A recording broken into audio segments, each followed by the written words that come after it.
Ibnu Ibnu ini namanya apa? Ibnu. Terus yang Yulia itu tidak perempuan. Oh.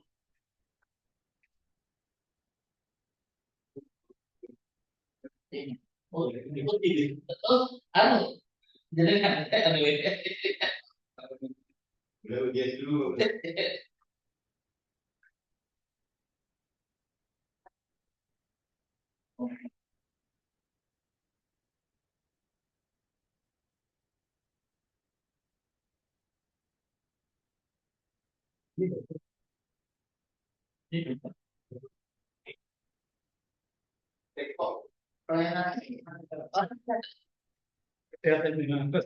Emang tuh? Tapi saya belum pernah ketemu juga. Kayak pekerjaannya dia. Ya. Kalau enggak apoteker deh. Ya. Dia ngerasa belum dulu.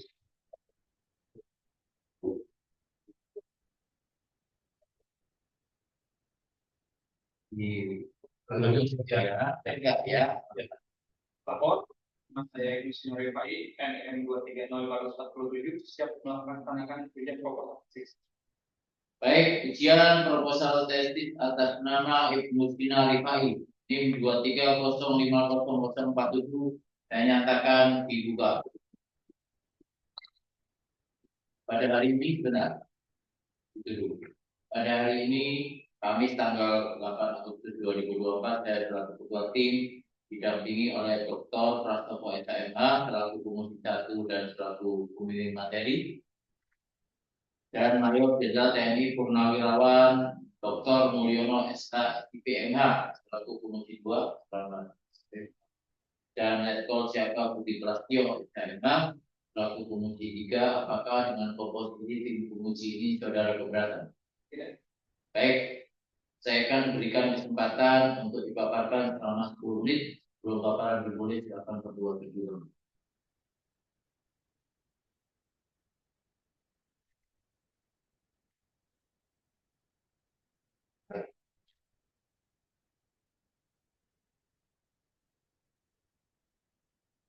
Pemakaian semuanya. Kemudian terima kasih kepada Ketua Pemuji 1, Ketua Pemuji, dan Pemuji 2 yang bersedia hadir ke acara sidang proposal tesis saya. Dan sidang proposal tesis saya dan berjudul perlindungan hukum apoteker dalam melakukan perlindungan yang bersedia hadir. Yang telah hadir ya jangan gitu.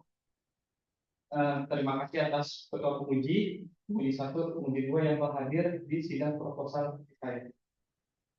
Dan saya berjudul perlindungan hukum apoteker dalam melakukan pekerjaan farmasi yang terhadap pengelolaan obat psikotropika dan prekursor di Fakultas Pelayanan Kesehatan.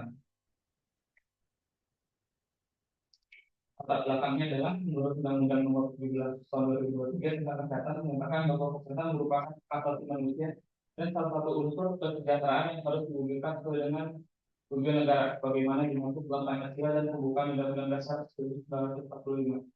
Dalam pertama yang mendorong tingkat kesembuhan pasien adalah menjadikan pengobatan yang efektif. Apabila pengelolaan obat didukung oleh sumber daya yang beragam, baik apotek, puskesmas maupun rumah sakit, maka pengelolaan obat-obatan dapat dilakukan secara efektif. Sejak tahun 2009, 2019 hingga 2021, penyalahgunaan dan peredaran dalam obat-obatan terlarang, narkotika, prekursor terus meningkat di Indonesia. Survei nasional penyakit narkoba yang dilakukan pada tahun 2021 menunjukkan peningkatan angka prevalensi dari 1,80% menjadi 1,90%. Narkoba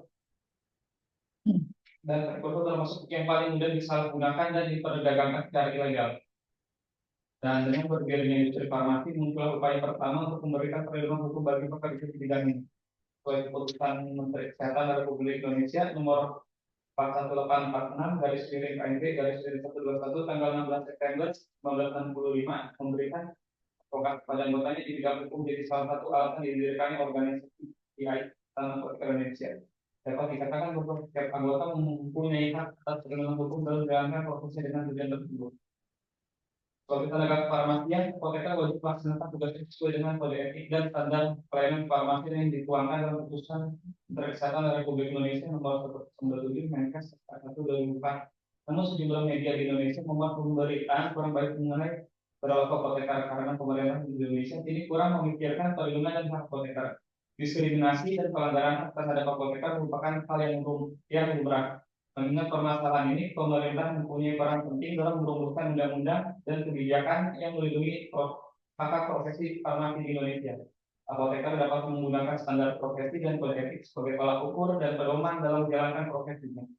Hal ini bertujuan agar menaati kode etik dan standar profesi yang menjalankan pekerjaannya. Maka apoteker akan terhindar dari perbuatan hukum. Pada kenyataannya bukan hal yang aneh bagi media untuk mempublikasikan cerita-cerita yang tidak menyenangkan mengenai praktik profesional yang telah dilakukan apoteker. Meskipun praktek tersebut didasarkan pada otoritas standar profesional dan kode etik apoteker, misalnya apoteker yang memberikan klaim farmasi. Seorang apoteker harus mengikuti kode etik dalam memberikan pelayanan farmasian. Kode etik adalah seperangkat aturan yang membentuk ikatan moral profesi yang menjadi pedoman sikap dan tindakan tenaga profesional dalam melaksanakan tugasnya. Kode etik apoteker merupakan pedoman yang membatasi, mengatur, dan membimbing apoteker dalam melaksanakan pekerjaannya dengan baik dan benar, serta menghindari perilaku yang mempermalukan. Selain itu, karena mereka adalah praktisi utama profesi farmasi, apoteker serta hak dan kewajiban mereka saling terikat erat. Prinsip pelayanan farmasi yang menyatakan bahwa tugas apoteker difokuskan pada pengobatan dan pasien. Hal ini menunjukkan bahwa apoteker memerlukan perlindungan hukum. Rumusan masalahnya adalah bagaimana perlindungan hukum yang diberikan kepada apoteker dalam melakukan pekerjaan farmasi terhadap pengelolaan obat narkotika, dan prekurser farmasi. Yang kedua adalah faktor apa saja yang mempengaruhi efektivitas perlindungan hukum apoteker dalam melakukan pekerjaan farmasi terhadap pengelolaan obat narkotik, psikotropik, dan prekursor farmasi. Tujuan penelitian adalah perlindungan hukum yang diberikan kepada apoteker dalam melakukan pekerjaan farmasi terhadap pengelolaan obat narkotik, psikotropik, dan prekursor farmasi. Yang kedua adalah faktor-faktor yang mempengaruhi efektivitas perlindungan hukum apoteker dalam melakukan pekerjaan farmasi terhadap pengelolaan obat-obatan dalam pengelolaan obat narkotik, psikotropika, dan prekursor farmasi. Teori yang saya pakai adalah yang pertama, teori perlindungan hukum. Teori perlindungan hukum yang menurut Philips M. Hagen, perlindungan hukum preventif bertujuan untuk menghindari terjadinya konflik. Oleh karena itu, tindakan yang diambil pemerintah harus berhati-hati dan diskretif. Teori perlindungan hukum Sugiono Sukanto, perlindungan hukum terhadap korban pidana sebagai bagian dari perlindungan masyarakat dapat dilakukan dalam bentuk antara lain restitusi, kompensasi, pelayanan kesehatan, dan bantuan hukum. Yang kedua adalah teori kepastian hukum. Mengenai kepastian hukum, Theo Algier mengutip Gustav Friedrich yang mengatakan dari hukum ada tiga hal yang dapat diidentifikasi. Tiga hal tersebut masing-masing diperlukan agar tercapai pemahaman hukum yang memadai. Kepastian hukum atau legalitas merupakan aspek ketiga yang menjamin bahwa hukum dapat berjalan sesuai aturan yang biasa. Yang ketiga adalah teori hak asasi manusia. Undang-Undang Nomor 39 Tahun 1945 Pasal 1 Ayat 1 yang mendefinisikan hak asasi manusia sebagai perangkat hak yang melekat pada dan keberadaan manusia sebagai makhluk Tuhan yang Maha Esa dan merupakan anugerah yang wajib dihormati, dilindungi dan dilindungi oleh negara, hukum dan pemerintahan, serta setiap orang demi penghormatan dan perlindungan harkat dan martabat manusia. Pengertian hak asasi manusia di Indonesia di atas sangat luas dan universal. Tentang perlindungan hukum apoteker dalam melakukan pekerjaan farmasian terhadap pengelolaan obat narkotik, psikotropik, dan prekursor di fasilitas pelayanan. Apoteker menurut PP 51 tahun 2009 tentang pekerjaan farmasi pada pasal 1, apoteker adalah anggota tenaga kesehatan yang berwenang dan wajib melakukan pekerjaan farmasian. Paling mencakup pembuatan sediaan farmasi termasuk pengendalian mutu, perolehan penyimpanan, pendistribusian, dan penyaluran obat, pengelolaan obat, penyediaan layanan obat berdasarkan resep dokter, penyediaan layanan informasi obat, dan pengembangan obat baru, bahan obat, dan obat tradisional. Konsep apoteker tingkat 7 diperkenalkan oleh WHO, Organisasi Kesehatan Dunia, pada bulan Maret 2014 yang mencakup peran-peran berikut: pengasuh, pengambil keputusan, komunikator, manajer, pembelajaran seumur hidup, guru, dan pemimpin. Obat narkotika, psikotropika, dan prekursor. Dalam peraturan kepala Badan POM, dalam peraturan Badan Pengawas Obat dan Makanan Nomor 24 tahun 2001 tentang pengawasan pengelolaan obat bahan narkotika psikotropika dan prekursor farmasi di pasar pelayanan farmasi yang disebutkan bahwa narkotika adalah obat yang berasal dari tanaman atau bukan tanaman baik sintetis maupun semi sintetis yang dapat menyebabkan penimbunan atau perubahan kesadaran, hilangnya rasa, mengurangi sampai menghilangkan rasa nyeri dan dapat menimbulkan ketergantungan yang dibedakan ke dalam golongan-golongan sebagaimana terampil di dalam undang-undang tentang narkotika. Psikotropika, obat baik alami maupun sintetis, bukan narkotika berkhasiat psikoaktif melalui pengaruh selektif pada susunan saraf pusat yang menyebabkan perubahan khas pada aktivitas mental dan perilaku. Prekursor farmasi adalah zat atau bahan hubungan atau bahan kimia yang dapat digunakan sebagai bahan baku atau penolong untuk keperluan proses produksi industri farmasi atau produk antar produk ruangan dan produk jadi yang mengandung efedrin, pseudoefedrin, norepinephrine, PPA, ergotamine, ergometrin, atau potasium permanganat. Pasal 4 pada peraturan BPOM nomor 4 tahun 2021 tentang pengawasan pengelolaan obat, bahan obat, narkotik psikotropik dan prekursor farmasi di fasilitas pelayanan farmasian menyebutkan bahwa pengawasan pengelolaan obat, bahan obat, narkotik psikotropik, prekursor farmasi di fasilitas pelayanan farmasian diutamakan untuk kegiatan sebagai berikut: pengadaan, penerimaan, penyimpanan, penyerahan, pengembalian, pemusnahan, dan pelaporan. Dan pelayanan kesehatan adalah setiap kegiatan atau serangkaian kegiatan yang dilakukan secara terpadu, terintegrasi, dan berkesinambungan yang dilakukan oleh suatu organisasi baik secara sendiri atau bersama-sama untuk memelihara dan meningkatkan kesehatan mencegah dan menyembuhkan penyakit serta memulihkan persoalan kelompok ataupun masyarakat. Tujuan dalam pelayanan kesehatan diantaranya adalah pelayanan kesehatan promotif, preventif, kuratif, rehabilitatif, dan atau paliatif. Penjelasan tersebut menurut Undang-Undang Nomor 17 Tahun 2023. Metodologi penelitiannya adalah pendekatan dan jenis pendekatan penelitian hukum normatif menggunakan studi kasus normatif berupa undang-undang perilaku hukum dan undang-undang. Sifat penelitiannya bersifat deskriptif hukum mencakup informasi mengenai hasil pemetaan upaya mempertahankan atau menulis suatu sistem hukum dan tantangan yang terkait dengan pendaftaran tersebut. Teknik analisa data dan teknik menggunakan analisis kualitatif. Bahan hukum primernya pertama Undang-Undang RI 1945, yang kedua Undang-Undang 17 2023 tentang kesehatan, Undang-Undang 36 2014 tentang tenaga kesehatan, Peraturan Pemerintah 51 tentang pekerjaan farmasian, Undang-Undang Nomor 5 tahun 1997 tentang psikotropika, Undang-Undang Nomor 35 tahun 2009 tentang narkoba. Bahwa sebenarnya cukup relevan dengan judul isu yang telah ditelaah yang akan diteliti dalam studi ini. Temuan dari penelitian dan karya ilmiah yang berhubungan dengan topik ini, makalah-makalah seminar yang terkait dengan penelitian ini, jurnal hukum, literatur yang relevan dengan penelitian ini. Hukum tersiarnya peneliti menggunakan hukum untuk penelitian ini, antara lain kamus hukum, kamus bahasa Indonesia, dan ensiklopedia terkait metode pengumpulan data. Dan dalam penelitian ini, metode observasi dan dokumentasi merupakan alat dan prosedur yang digunakan untuk mengumpulkan data. Terima kasih yang atas PowerPoint seminar proposal yang telah saya ajukan.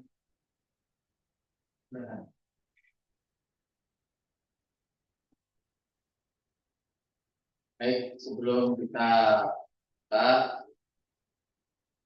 tanyakan saran masukan dari para penguji. Saya garisbawahi tadi pada saat mahasiswa menyampaikan yang terhormat 1, 2, 3, kenapa penguji 3 kamu maksudkan ya, ya nanti tolong itu nanti dipedomani ya, nanti kalau ini berlanjut dan nanti tesis seperti itu bisa ngaruh ya. Baik, untuk mempersingkat waktu silakan Mayor Jenderal TNI Dr. Mulyono, silakan Pak.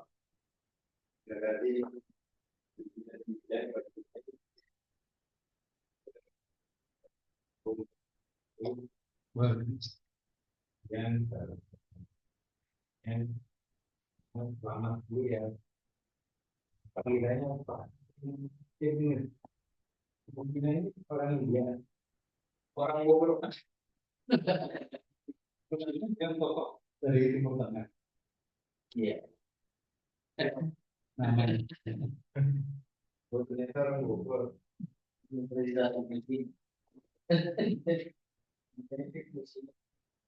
Reply. Iya, Apoteker. apoteker Pak. Oh, ini keluhan ya. Apa? Keluhan apoteker. Iya.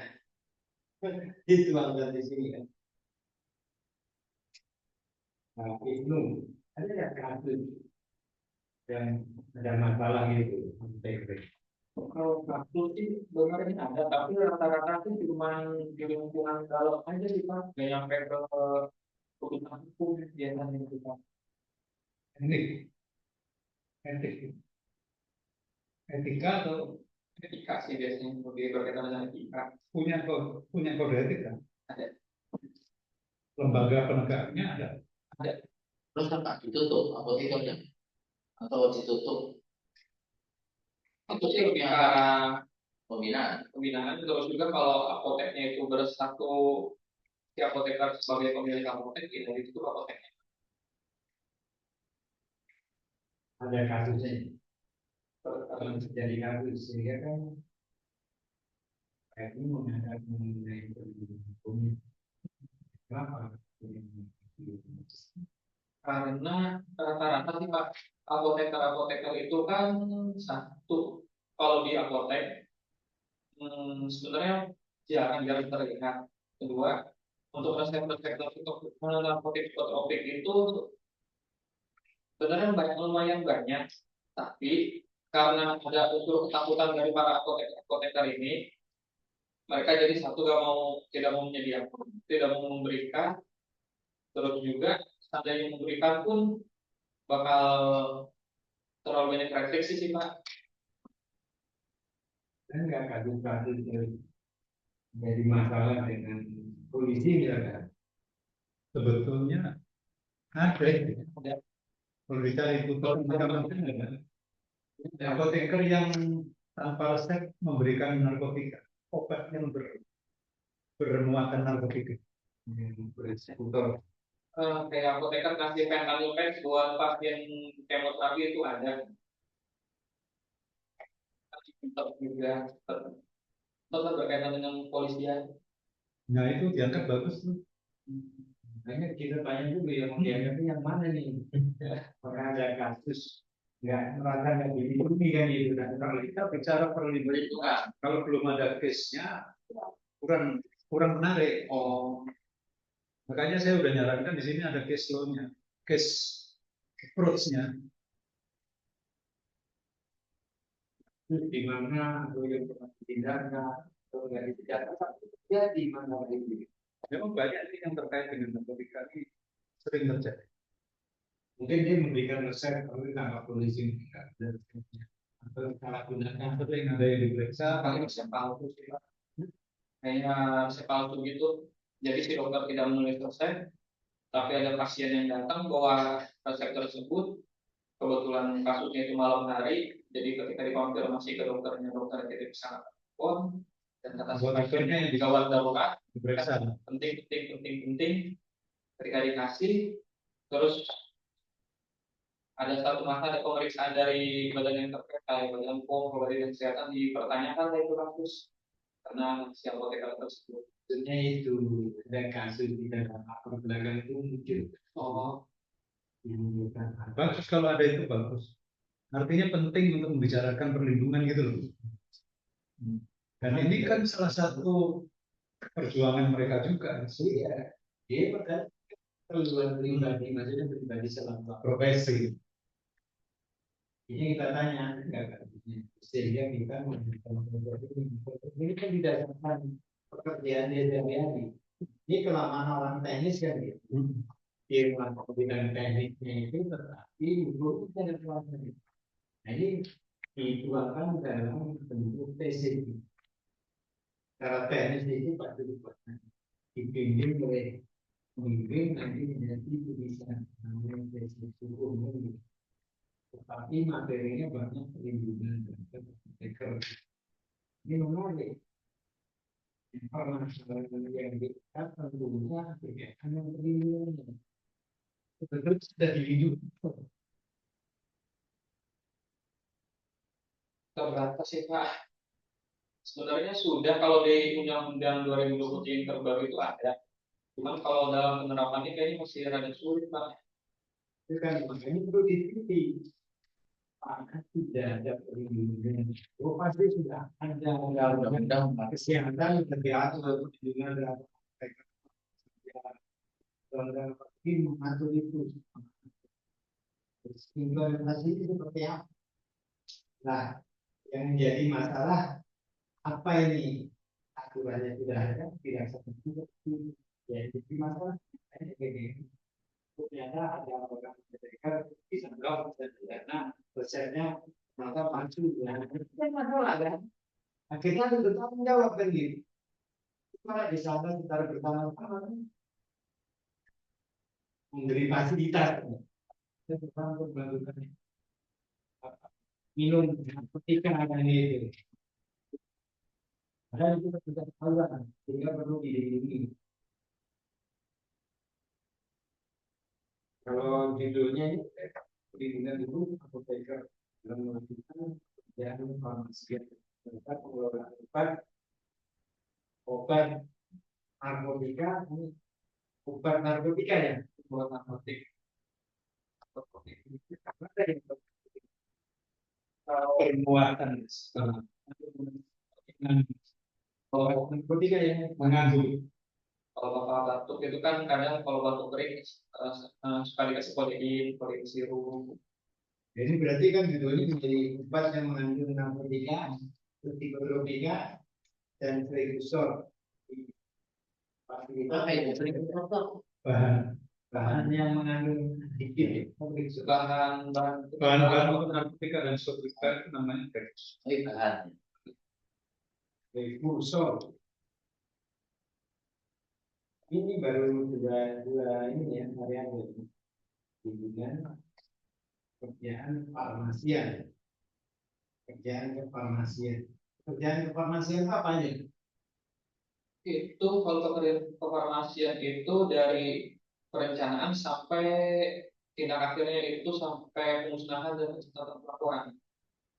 Itu banyak yang dibahas kan kelihatan dalamnya berbeda. Pertama saya masukkan dari saya begini Pak, penulisannya tolong disediakan ke rumah. Tapi halamannya nggak ada. Yang saya terlupa. Jadi baru hari ngeliat yang teman-teman, oh kali ini pakai pada halaman kali bisa yang tahu.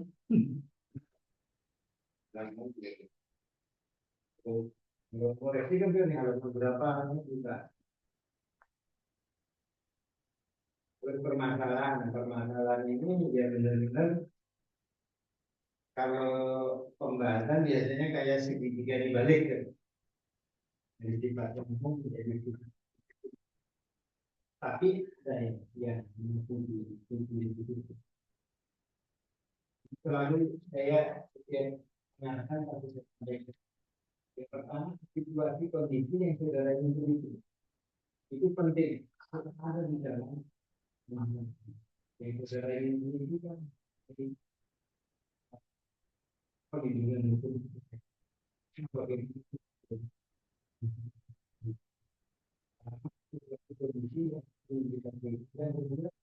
yang sudah tahu dan tahu lingkungan yang dari ketahui itu apa yang belum tadi bagaimana kalau kejadian nanti yang sebenarnya nanti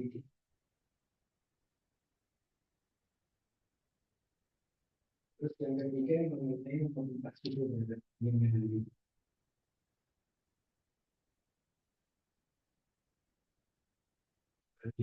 antaranya jadi ada teori praktisnya temuan sementara apa nih ya di situ ditulis juga mengenai temuan sementara ini ada asumsi itu dia akan diteliti kalau enggak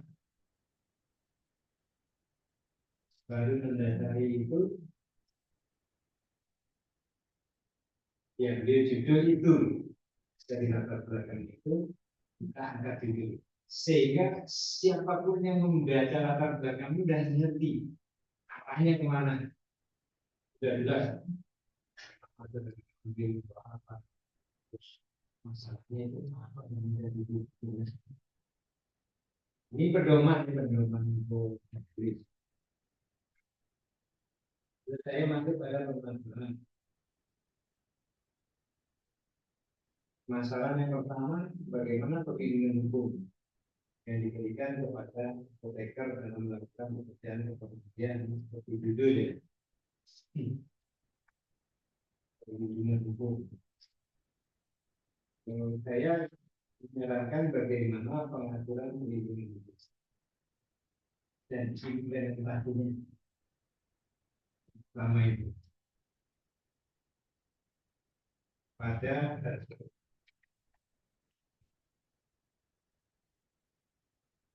faktor-faktor apa saja itu bukan masalah. Itu nanti di dalam menjawab permasalahan pangkat teknologinya faktor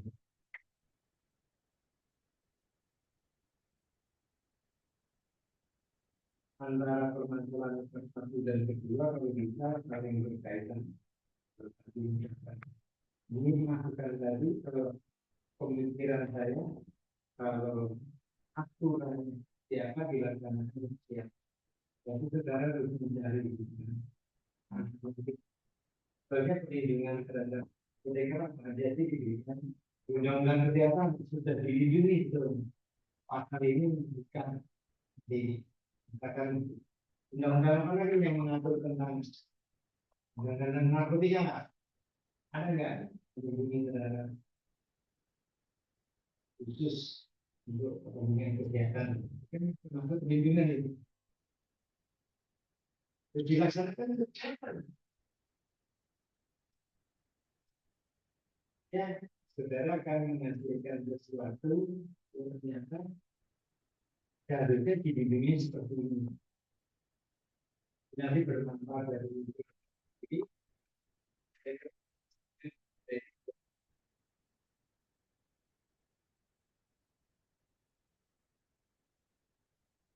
Jadi kalau yang atas implementasinya, permasalahan pertama yang implementasinya pendidikannya,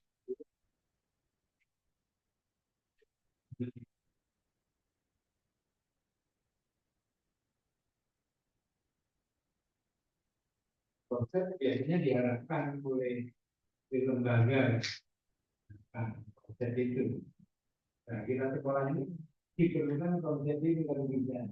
Tatarannya sesuai juga muncul hasil perintah konsep itu.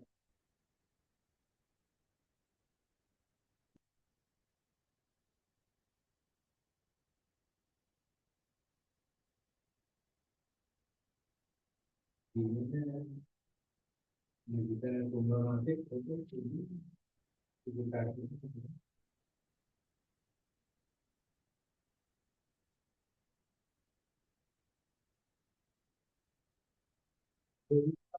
Teorinya teori perlindungan hukum. Kenapa milih teori itu? Saya itu ini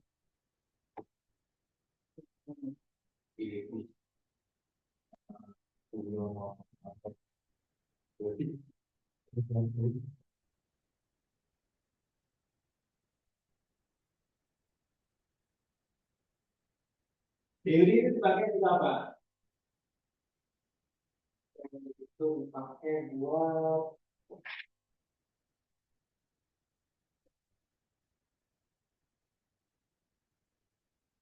ya.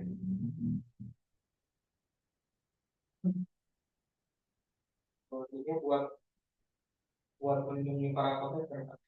Teori itu dipakai untuk menganalisis. Oh, tahu ya saya. Jika analisisnya bagaimana itu, kan tidak ada itu. Jadi jadi tetangga seperti itu.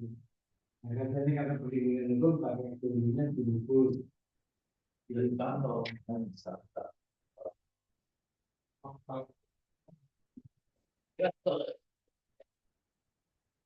jadi udah banyak wilayah tiga sendiri lagi Kalau sama-sama perlindungan hukum tertarik ini, andaikan Suryono ngomong bagaimana itu tentang perlindungan, Filipus Hajun ngomongnya bagaimana.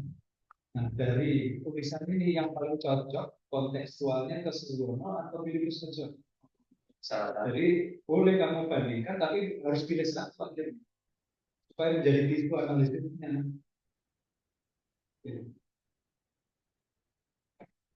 Kalau ini kan jangan ada preventif dan reaktif. Nah, kalau Suryono nanti bicara tentang misalnya subjeknya siapa, objeknya apa, substansi yang di apa itu dari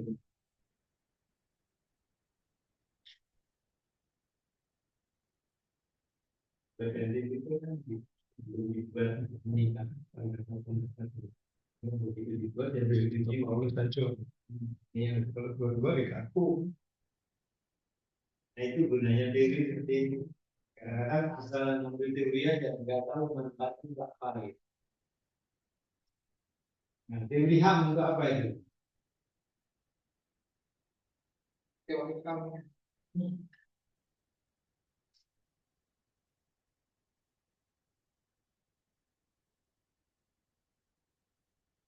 Ya, dari manusia Protektor itu meskipun profesi juga masih termasuk manusia. Ya kan nggak boleh manusia. tapi Bukan kalau saya tanya sama perlindungan itu. Perlindungan itu memang nggak ada manusia. Semua orang harus dilindungi kan itu. Bukan dia karena manusia. Konstitusi. Iya kan? Perlindungan merupakan hak kan? Kalau dikaitkan ke sana, karena manusia kan siapapun harus dilindungi. Manusia ini kan di Indonesia aja semua dilindungi. Ya pasti cocok sama di situ.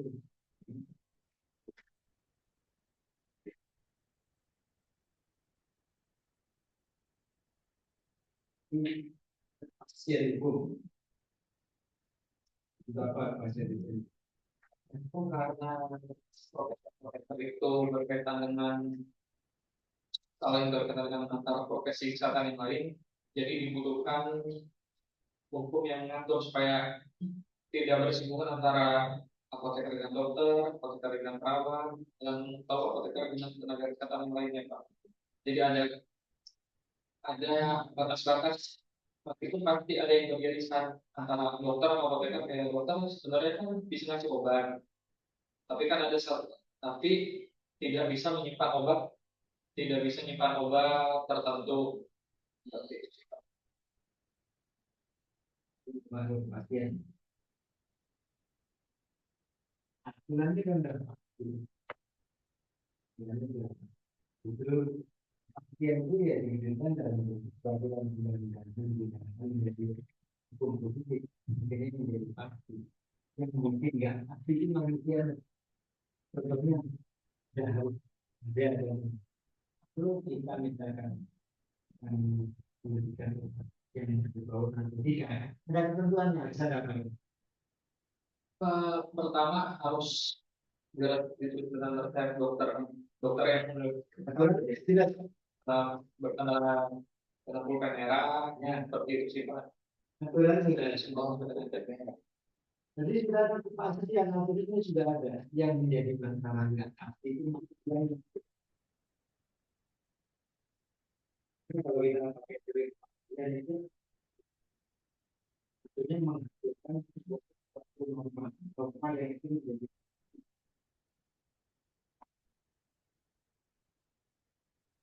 ya karena yang membuat nggak pasti kita bukan kita bekerja yang pasti. Kita harus bekerja sesuai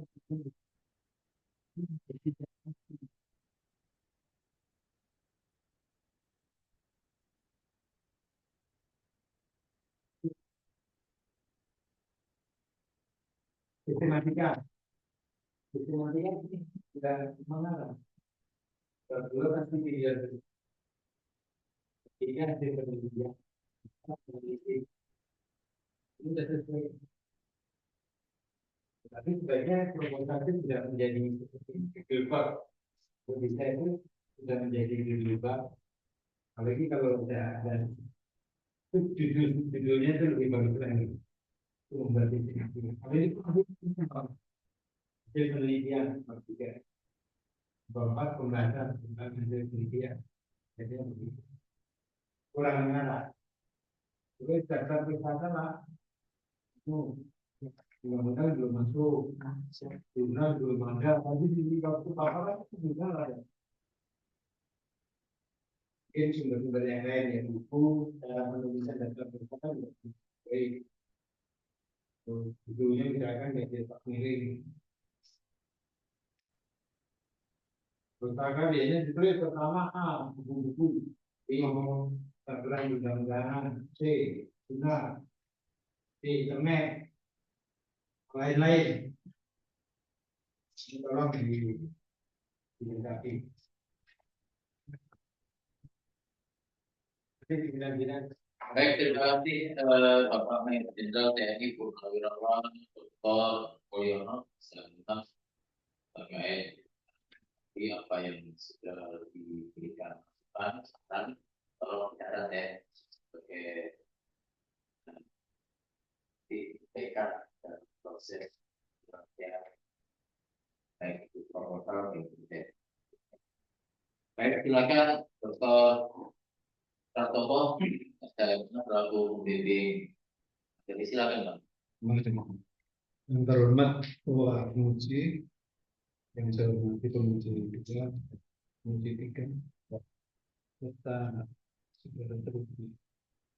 Kalau misalnya bunyinya judulnya gini, perlindungan hukum terhadap apoteker.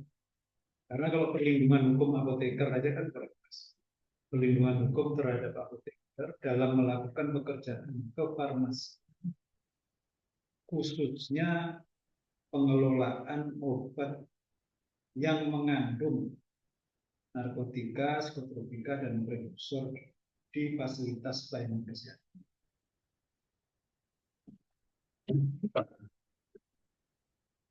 Sepertinya lebih cocok ya. Ada terhadap apoteker, terus pengelolaan obat yang khusus mengandung narkotika, gitu ya. Yang sudah disampaikan oleh penguji 2 tadi harus ditulis ya. Ini saya sudah tulis juga beberapa tentang Pak Ibnu, bedanya narkotika dan psikotropika tahu? Tahu, Pak. Untuk narkotika itu kalau Apoteker harus tahu. kalau narkotika itu sebenarnya zat sintetis maupun sintetis yang dapat yang dapat menyebabkan Ya, ini kan ini nggak nguji ya, ini hanya untuk supaya mengingatkan aja. Soalnya banyak yang keliru memahami. Padahal apoteker itu harus tahu. Jadi kalau narkotika itu dari sisi bahan tadi itu ya, dia tanaman atau bukan tanaman.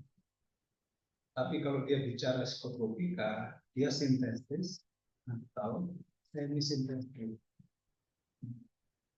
Yang membedakan adalah fungsinya. Kalau narkotika itu bisa menghilangkan rasa sakit, kalau psikotropika itu mempengaruhi, sama-sama dia psikoaktif juga sebetulnya. Sama-sama mempengaruhi kerja saraf dari pusat saraf. Makanya kalau minum ekstasi kan geleng-geleng gitu kan, gedek-gedek itu kan pusat sarafnya dipengaruhi. Nah, saya nggak tahu di saat dulu ngambil pendidikan apoteker itu dikasih tahu ada persoalan dengan masalah narkotika enggak? masalahnya paling berkaitan dengan resep aja jika sesuai terkait di lingkungan itu aja sih, narkotika di lingkungan obat aja sih Pak. Kalau masalah itu Kalau obat yang lambangnya merah, biru, hijau itu tingkatan apa? itu penggolongan obat Pak. Apa penggolongan obat berdasarkan apa? Berdasarkan hijau itu kan penggolongan obat berdasarkan hijau itu obat bebas obat bebas, biru bebas terbatas. Merah itu ada dua macam. Yang pertama merah obat keras, kedua itu obat Kan tingkatan kan. yang terakhir itu yang kalau merah. Apoteker nggak boleh sama sekali mengeluarkan obat tanpa resep kalau berkaitan dengan yang harus diresepkan. Kan ada ketentuannya obat-obat yang harus diresepkan, apalagi yang namanya narkotika, psikotropa, dan seterusnya. Itu ada yang namanya new psychoactive substance. Pernah dengar kan? New psychoactive substance itu singkatannya NPS. Nah, Raffi Ahmad itu kena itu gara-gara itu. Dia itu sebetulnya new psychoactive substance. Jadi belum terdaftar dalam daftar G-nya kedokteran itu. Menteri Kesehatan kan biasa melampir itu, membuat lampiran yang termasuk narkotika golongan 1, 2, 3 gitu kan. Psikotropika golongan 1, 2, 3. Termasuk yang new psychoactive substance, NPS itu. Nah, Indonesia ketinggalan jauh dari negara maju dalam menggolongkan NPS. Ini jadi masalah nih buat apoteker. Ini hati-hati. Karena kadang-kadang kita keluarin obat batuk, ternyata di situ mengandung new psychoactive substance. Obat batuk kan banyak kan akhirnya di spasio sama Badan POM kan, ya kan? Nah itu ternyata mengandung new psychoactive substance. Nah itu yang mesti diperhatikan juga. Terus cara pembuatan itu tadi, latar belakang nanti diperbaiki seperti yang sudah diberikan masukan oleh penguji. Saya sudah buat juga. Nanti karena ada perbaikan dikit-dikit, kemudian masalahnya juga harus diperbaiki. Ya. Kemudian konsisten menggunakan manfaat penelitian, bukan penggunaan penelitian. Penulisan, tata cara penulisannya ikuti pedoman penulisan assessment, ya. Termasuk nulis sebelumnya, itu nanti penguji etika yang korektif. Kemudian pakai Suryono Kanto aja lah. Ya, Suryono Kanto walaupun buku tua, tetapi memang pionir dalam penelitian hukum normatif. Suryono Kanto itu menyebutkan yuridis normatif itu ada 5. Nah, kita hanya meneliti yang jenis yang pertama, asasnya aja. Kita enggak. Sebetulnya bisa sinkronisasi hukum juga, tapi enggak masalah pakai asasnya aja. Paling sinkronisasi perundang-undangan. Misalnya bagaimana perlindungan yang diberikan kepada apoteker terhadap undang-undang narkotika. Terus dibandingkan dengan yang undang-undang kesehatan. Beda enggak? Itu nanti kita lihat. Sifat penelitian atau spesifikasinya harus ditambah preskriptif ya. Karena S2 itu harus preskriptif. Deskriptif, preskriptif, analitis. Data dan bahan hukum. Jadi datanya sekunder. Ya. Bahan hukumnya primer, sekunder, kamus atau ensiklopedia masukkan tersier. Pengumpulan datanya, library research, kemudian analisis datanya, dan penarikan kesimpulan, baru pendekatan penelitiannya belum ada. Ya, didekati menggunakan starter approach. Tadi itu yang disampaikan oleh penguji 2, case approach-nya cari ya. Kalau mau seperti yang menuliskan dalam latar belakang itu kan historical. Kalau mau ini ditarik dari historical juga bagus nih pendekatan historiknya. Berdiri kapan sih apoteker Indonesia ini? Sekitar tahun 19. Dulu kan namanya kan Ikatan Sarjana Farmasi Pak ya, 1960-an. Itu terus jadi Ikatan Apoteker Indonesia itu antara 1990. Nah, maksud saya itu dulu bagaimana ketika masih Ikatan Farmasi, perlindungannya lebih bagus atau enggak? Nah itu namanya pendekatan historik. Jadi, kalau saya pendekatan historis. Perlindungan hukumnya tadi itu ya sudah kita diskusikan yang tadi kalau misalnya ya. Teorinya, jadi ketika ngomong teori itu bedakan antara kerangka ini selalu kerangka teori dengan pilihan teori kan beda. Nah, kerangka teori itu berisi kerangka dan pilihan teori. Nanti diperbaiki lagi ya. Saya sarankan sih karena ini persoalan perlindungan hukum, ada satu visual analisisnya tujuan hukum. Jadi tadi kan dibahas tentang kepastian. Menurut saya pakai yang lebih lengkap seperti Gustav Radro. Jeremy Bentham masih ada perlindungan tentang kepastian negara. Gustav Radro itu udah tiga-tiga kemanfaatannya. Nah, kemanfaatan nanti disambungkan dengan asasi manusia. Ya.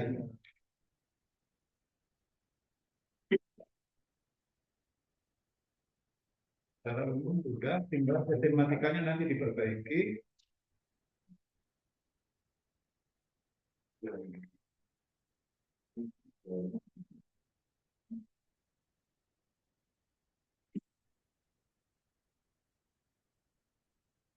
Jadi kurang definisi operasionalnya, kurang fasilitas pelayanan kesehatan. Bukan pelayanan kesehatan kan, fasilitas kesehatan, pelayanan kesehatan itu maksudnya kan rumah sakit, klinik, oh, maksudnya ya fasilitas pelayanan kesehatan. Definisi operasional. Ini yang ditulis pelayanan kesehatan. Nah, tematikanya seperti yang dikatakan tadi, nanti Pak Gua itu tinjauan usaha terhadap tentang perlindungan hukum.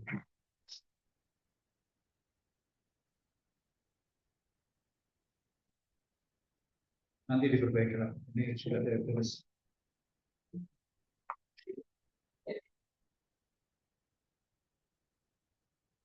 Buku-buku yang benar-benar relevan dengan tulisan ini, terus perundang-undangannya juga itu yang relevan dengan tulisan ini ya, penelitian ini, termasuk jurnalnya yang relevan. Kalau nggak dipakai, jangan dituliskan sebagai daftar pustaka.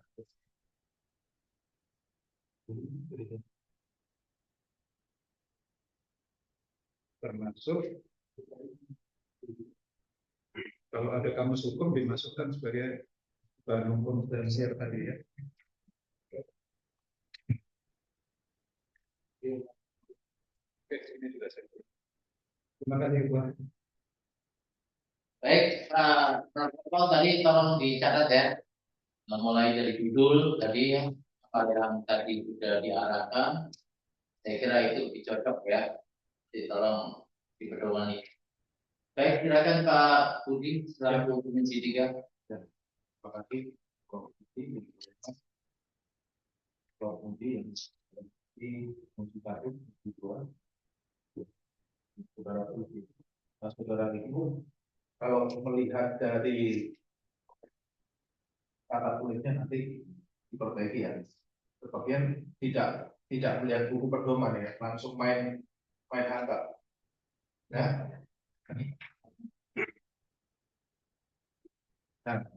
kalau melihat dari latar belakang yang saudara tulis dengan upaya perlindungan, itu kayaknya tidak sinkron. Ya. Saudara bicara terkait dengan masalah perlindungan, itu perlindungannya bagaimana pada pemelakuan berita. Siapa benar? Bagaimana? Ya, ini kalau saudara tulis ini, kalau saya lihat pada kenyataannya bukan hal yang aneh bagi media mempublikasikan cerita-cerita yang tidak menyenangkan. Nah, saudara kutip itu berdasarkan apa? Ya. Terus di sini juga memuat pemberitaan kurang baik perilaku apoteker. Ya, jadi kalau saudara tulis latar belakang itu lebih perlindungannya untuk menghindari publikasi. Nah ini yang saudara boleh tuh, karena saya membaca tuh, ini maksudnya perlindungan hukum untuk apa? Untuk menghindari publikasi dari apa namanya media, atau perlindungan hukum terhadap adanya suatu praktek hal atau yang salah. Ya, jadi coba nanti dikemas. Jadi kalau memang perlindungan hukumnya itu untuk ya untuk adanya suatu permasalahan yang nanti dianggap seperti ada penyalahgunaan terkait dengan penggunaan obat, ya, nah itu mengarahnya ke sana. Ya. Tapi jangan saudara menulis di sini memuat pemberitaan kurang baik mengenai perilaku apoteker. Nah, ini dari media juga mempublikasikan berita-berita yang kurang menyenangkan.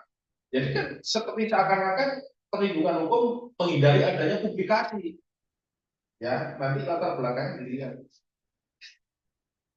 Jadi nanti biar mengarah kepada rumusan masalahnya. Jadi harapannya kemana? Terus setelah latar belakang pokok permasalahan, saudara lihat habis ini B-nya apa nih yang mau saudara tulis? Ini ada tulisan B ini, B-nya kosong. Nah, B-nya kosong, C-nya pokok permasalahan. Nah, ya, nanti tolong dilihat lagi. Nah, ini perlu adanya hal-hal yang diperbaiki ya sesuai dengan ketentuan pedoman penulisan. Jadi jangan main hal hitam aja, tapi malah salah ya.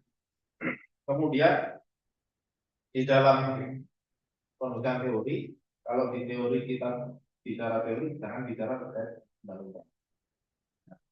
Jadi nanti kalau bicara terkait dengan peraturan itu nanti tidak ada pendukung. Ya. Jadi teori ya khusus saja teori. Ya. Kalau yang ada cuma satu sih, cuma yang lain itu harus disamakan dengan. Jadi tata tulisnya kami sudah. Jadi nanti terkait dengan footnote ya, footnote ini hanya beberapa, tapi footnote yang ditulis tidak sebanyak dengan apa yang di daftar pustaka. Harus disesuaikan. Ya, ya. Kalau memang ada, ya dituliskan di footnote. Jangan terus mengutip daftar pustaka, tapi tidak ada di footnote. Ya. Ini banyak sekali kalau kita melihat ini daftar pustakanya. Tapi kalau lihat dari tulisannya, bisa dihitung itu footnote-nya jam berapa. Ya. Dan nanti ini sudah saya centang-centang ya. Tapi tolong diperbaiki nanti paling tidak mungkin sebelum maju ke sidang proposal atau mungkin sebelum nanti ketika tes konsultasi dan saudara dan dari staf prodi S2 itu sudah dikasih tahu kan pembimbing sama pembimbing teknisnya sudah, nah harusnya dicari ya, jangan pada saat maju baru tahu nih pembimbing teknisnya siapa. Nah, kalau kami kan di sini kan kalau memang saya pembimbing teknisnya kan wah, malu banget nih kalau lihat nggak ada nomornya, bagaimana mau ngoreksi ya kan ya. Itu aja. Baik, terima kasih Rektor Jaka Budi Prasetyo selaku 3 dan selaku teknis. Ya, tadi tolong dipedomani apa yang menjadi arahan ya. Ini yang pertama terkait tata tulis, tadi tolong nanti dipedomani, buku pedoman ya nanti tolong diminta di S2 itu ya. Ini yang pertama. Di halaman sudah. Nah, di halaman 1 karena ini sifatnya masih proposal, itu tidak ada bab pendahuluan, ya. Kecuali nanti tesis, ya. Kalau nanti ini proposal ini sudah diperbaiki, diketak, itu tanpa halaman Tapi itu bab satu pendahuluan ya. Tuh. Kemudian judul, coba judul. Sekolah pasca sarjana, pasca itu bukan pakai K. Ya, nanti karena itu nanti kalau nggak di sekarang nggak dicoret, nanti dicetak lagi kayak begitu lagi.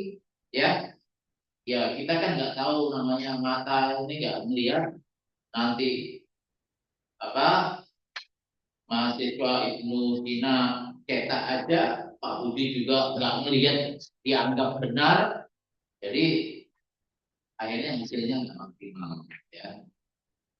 Kemudian pokok permasalahan itu kan yang pertama A, latar belakang itu kan A, ya kan? A. B-nya pokok permasalahan. Ini C. Ya, coba. Ya kan? B-nya kosong. Apa ini B? Ya kan? Nah, terus sebelum ini, halaman ini karena nggak ada halamannya. Sebelum Ibnu Sina menyampaikan perlindungan hukum apoteker ini, tolong terkait dengan tulisan atau penelitian sebelumnya. Ada nggak yang meneliti terkait dengan judul yang seperti ini? Ya, artinya originalitas penulisan. Jadi kalau memang ada, tolong dicantumkan di situ misalnya 2 atau 3 judul tesis atau jurnal yang menulis terkait dengan apakah terkait dengan kepastian hukum atau terkait dengan perlindungan hukum terkait dengan apoteker ini seperti ini.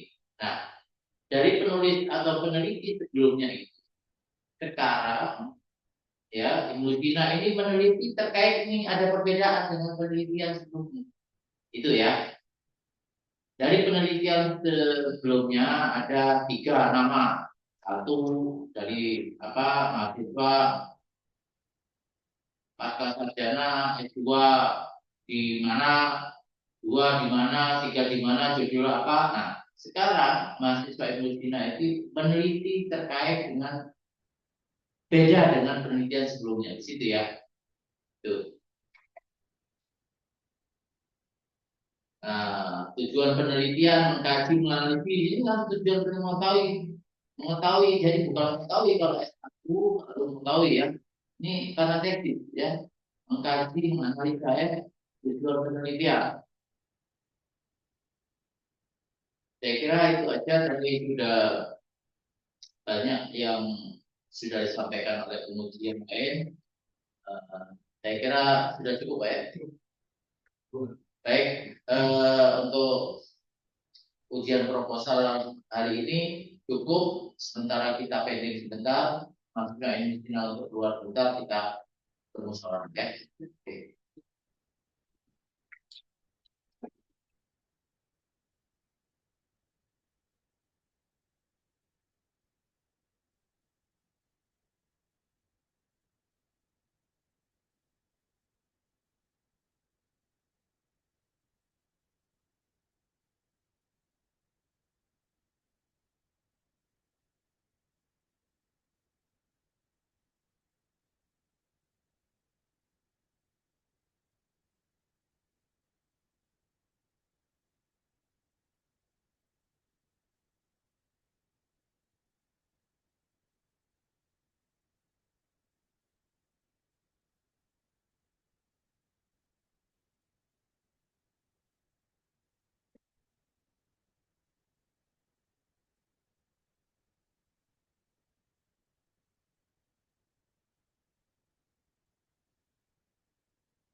Ditaruh dulu ya di belakang kursi. Ya, baik. Untuk hasil ujian proposal tadi pada hari ini untuk mahasiswa Insinyur Rifai layak untuk dilanjutkan dengan revisi ya. Tapi kalau dipedomani catat apa yang tadi menjadi arahan tunjuk dari para penguji. Silakan Kang Adang.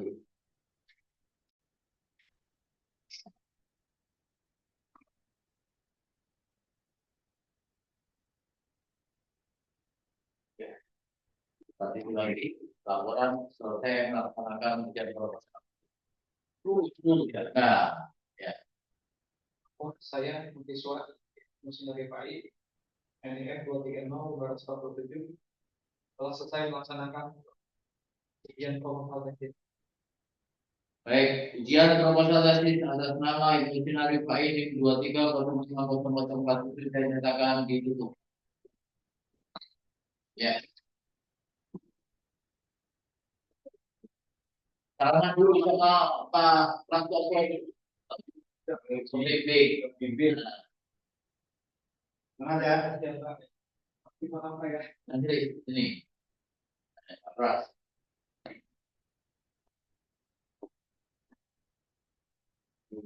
Satu, dua. Salam komando. Ya.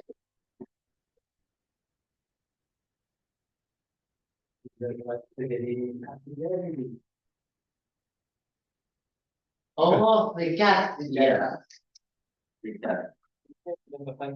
Iya, udah. Kalau ini kita